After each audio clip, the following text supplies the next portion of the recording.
Sairo Fakin lalpalo kal Thengin. Oh hallelujah, Hming Thianghlim Fakin. Sairo Fakin lalpalo kal Thengin. Oh hallelujah, Hming Thianghlim Fakin.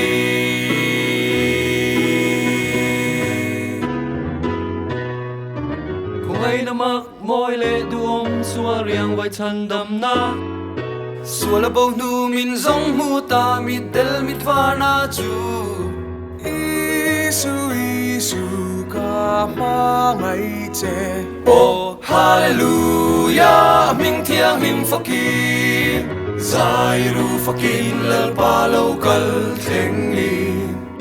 Oh hallelujah, Hming Thianghlim Fakin. Sairo Fakin lalpalo kal Thengin. Oh hallelujah, Hming Thianghlim Fakin.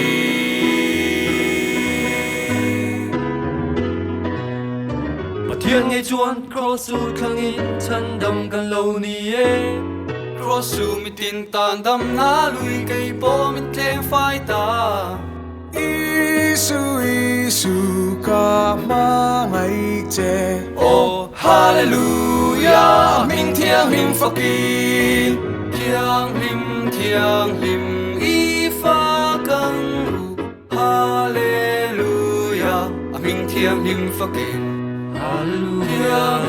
Thianghlim I fa kang.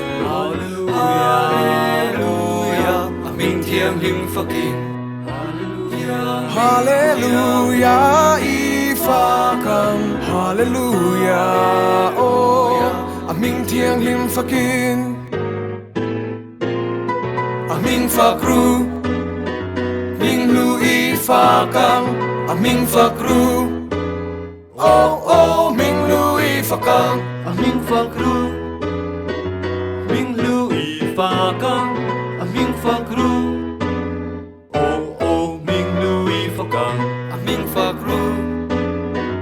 Hming lu ifa kang. Hming fakru. Oh oh, Hming lu ifa kang. Hming fakru. Hming lu ifa kang.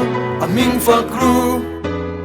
Oh oh, Hming lu ifa kang.